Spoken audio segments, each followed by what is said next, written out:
Okay, hi Susan, good afternoon, how are you today? Well, it's really good to see you. How is Isaiah doing? That's great to hear. Well, I know last week we spoke a little bit about the sensory diet and I have it ready for you today. And I just want to take a little bit of time to go over it with you. So please feel free to stop me at any time if you have any questions. I know it may seem like a lot, but it's really just to give you a lot of options for activities for Isaiah, and of course not meant to overwhelm you or your family in any way. Do what you can when you can, and it's really just meant to fit into your family's schedule and your family's routine.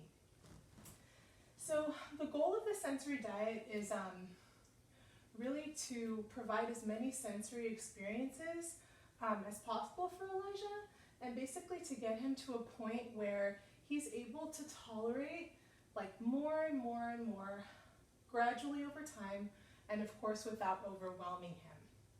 So our goal is always for for children to be as independent as possible. So this is something that will help him with that.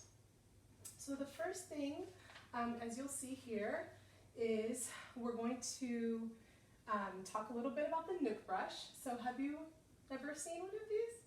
Oh, okay. Yeah, well, it's a really great and effective way to basically desensitize, so to really kind of allow him to become less sensitive to touch in and around his mouth.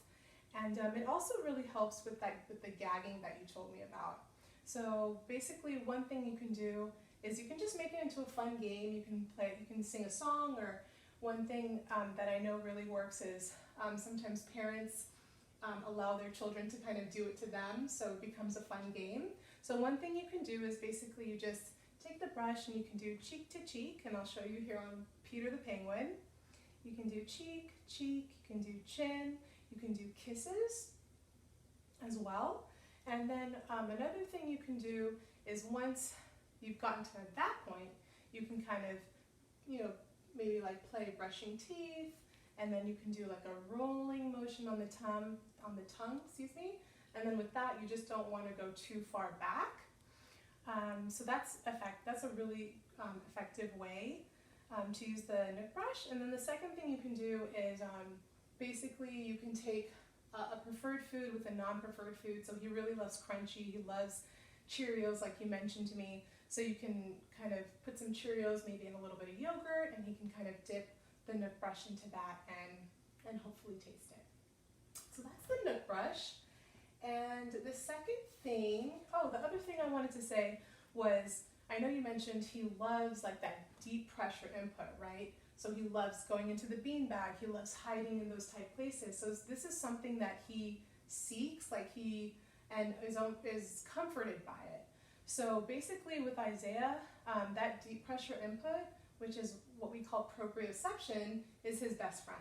So one of the ways that he can get that with the brush is basically by doing like a sucking and a pulling. And you can do that you can also do that with lollipops, so it can be like a fun treat time where you can do that with him as well. Perhaps after a meal. Perhaps even as a little treat, if he has some food that you wish for him to have, and then you can have a treat after that, and you can do that with him. And then the second thing is something called toweling. And have you heard of this before? Okay, well, basically this is also really effective for that deep pressure input. Again, that's Isaiah's best friend. It'll really help him to become like less sensitive and increase his tolerance to that sensation. And then one thing that my professor taught us was that I'll never forget is basically just, so you take the towel, I'm just gonna lie him down just so that you can kind of see better. And then so what you do is basically you blush, and then you swipe down as if you were kind of applying blush, and then come down through the lips, and then you contour through the lips, so contour down the cheeks and through the lips, and then you contour the jaw. So basically you start kind of at the bottom of the ear, and then you contour the jaw, and then through the lips, and then you can do around the lips like so, and then also pull, and then you can do under his chin as well. So this is really a great strategy to use before mealtime. And again, you do what you can when you can.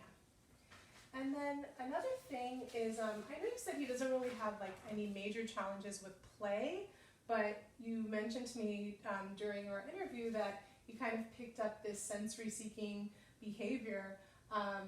And so basically what we want for Isaiah is we want to really provide as many playful, fun, sensory activities as possible throughout the day.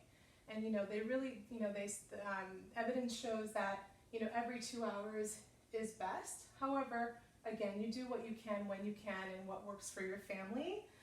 So I'm just going to give you a couple of ideas, as you can see here. So one thing, and you can also share this like with your husband, with your babysitter, with your relatives, because I know that they also care for Isaiah. And these are just really fun activities that you can all do together as a family. So you can do animal walks, so that's again going to provide that deep pressure input.